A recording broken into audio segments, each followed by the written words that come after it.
Welcome to my YouTube automotive channel. Today I have a 2011 Nissan Sentra, and in this video I will show you how to completely remove the radio unit.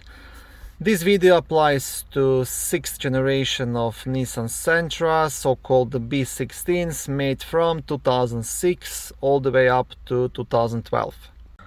Okay, so before you start, you'll want to pull up the handbrake and put the key into the ignition just to move the shifter all the way down to neutral. Then you can remove the key, just because you'll have to pop out this plastic trim piece all the way down to be able to remove this piece, to be able to access two screws which are here. So pretty much you'll have to take apart a couple of things just to remove this radio, but it's a quite easy task. Okay, so first you want to pop out this plastic piece. The best tool to use would be a plastic trim remover. That way you make sure don't damage your dashboard or make any scratches. If you don't have one, you can use something like a flat screwdriver. Just be careful. So what you want to do, you want to pry it underneath and pretty much just pop it out. And once you do that, you can use your hands, your fingers to completely release it from all the holding points, and this will be enough space for you. I'll show you now why we had to do this. You had to move this down so you can move this top AC panel, actually, because this piece was holding this piece. Okay, so now you will pop out this piece just like I said. Now I wasn't able to do it with my plastic tool, so just gently you can do it from this side and just pop it out like this, and then again you can use your hands to try and release the other side, or if not you can use again this flat screwdriver just to get it out. Okay, just like this. And you don't have to disconnect these AC controls, you just have to get this off the way. So now you can access these two Phillips screws. There is one here and there is one here, so you can now remove those two.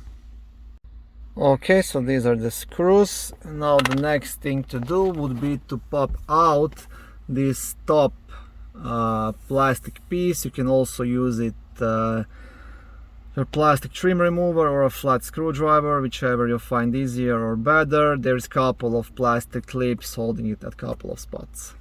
Okay, so I'll show you how I did it. So just gently pry it out and you'll see there's a couple of these plastic clips holding it in place.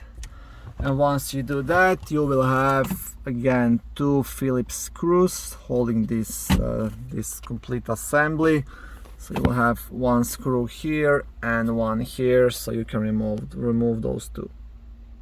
Okay, now there is nothing else holding this radio unit in place, so you want to grab it here and just pull it, slide it out. Now on the back side of the radio you'll have a couple of connections depending on the type of radio you have. Some better equipped Sentras will have I think 3 or 4 connections in the back. Mine has only one.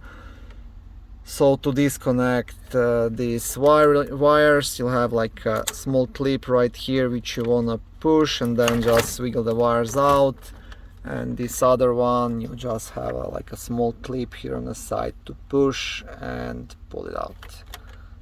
Okay, it's gonna all fall down on me because I'm working with one hand, but this is how you do it, and this is how you remove this complete, let's call it dashboard assembly.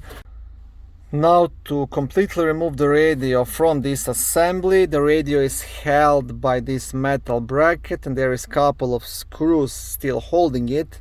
So to remove it completely, you'll have 4 Torx T20 screws on each side. So you'll have this and this, so it's just a Torx T20. You want to unscrew these 4, and on the other side it's gonna be the same story. You'll have 4 screws as well, 1 2 3 4, and once you remove this you can just pull out the radio and install your new radio in place.